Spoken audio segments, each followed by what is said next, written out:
DNC chair gives a thumbs up to any Democrats who might vote for Kavanaugh. The resistance! There they are.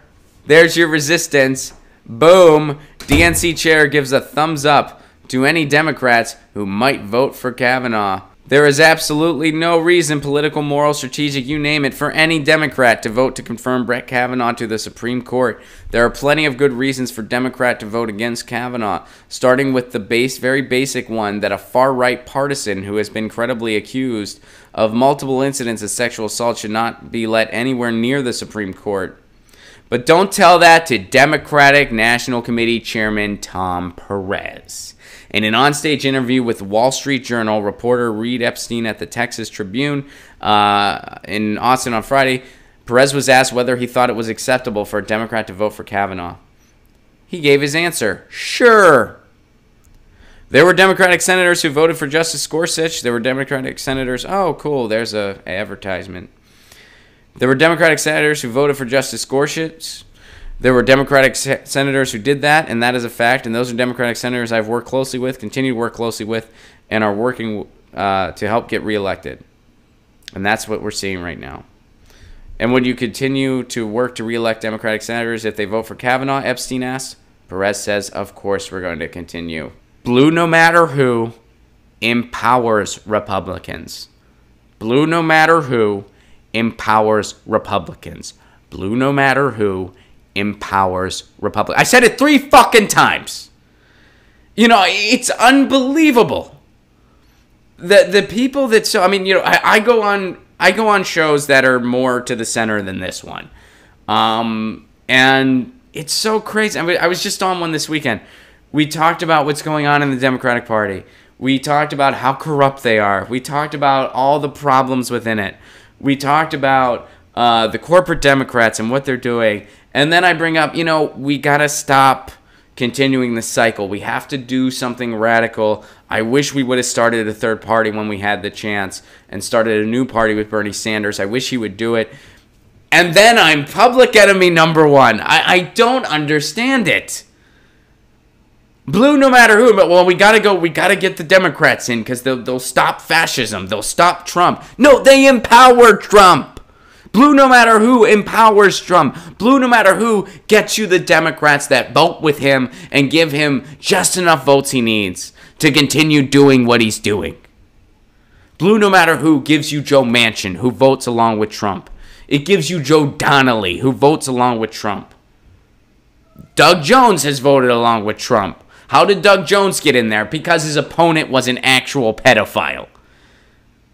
People had the choice between a corporatist who's going to do nothing for them or a pedophile. And the corporatist barely won. What do you call a system that gives people 2 choices? A corporatist or a pedophile? You call that broken. You call that broken. That's not a democracy. That's a scam. That's what that is. That's an insult to everybody that lives here. This system is an insult to everybody that lives in this country. It should not be celebrated. It should not be given relevance or credence. It should be mocked. It should be ostracized. And it should be gutted and hijacked. And this is what Tom Perez gets you. Oh, yeah, do what you want. Tom Perez could not lead a group of people out of a paper bag. He could not convince a group of people where to go for dinner. He is about as inspiring as a piece of wet cardboard with a pile of dog shit on it. And he's a leader? How can anyone take this establishment seriously? This is a leader. This is why when you hear people trying to justify our system right now, they sound like sports commentators taking the Washington Generals seriously. And what we need is the rise of labor. What we need is the rise of other groups in this country dedicated to causes. Over when things happened with the Great Depression and we got our FDR governed the way he did because we had a lot of socialist parties in this country and they were loud. We had an organized labor movement and they were loud. FDR went over to his rich friends and he said, look, you're going to have to give up some of your wealth to keep most of it, or you're going to have to give up all of it. Choice is yours. They said, we'll give up some of it.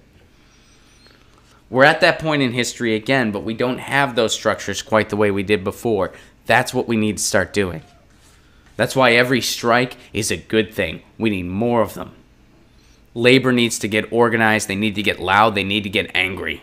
That's why what the DSA is doing is a good thing. Because that's what we need.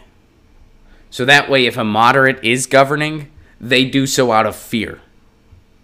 They know what they can and can't get away with. That's the way it is in other countries. That's the way it is in Germany. They know we can only push so far, because if we push too far, these workers are going to go on strike. They're going to strike and they're going to be pissed off, and they ain't going to take it. That's the type of movement we need in this country, because we ain't going to get a solution from the Democrats. Thank you for sharing that, Susan. Get your news on with Ron. Don't you want to know what's going on? We're getting our news on today. Get your news on with Ron. Don't you want to know what's going on? We're getting our news on today. You can tweet me an article at Ron Placone. We'll go through it together and make it our own. Get your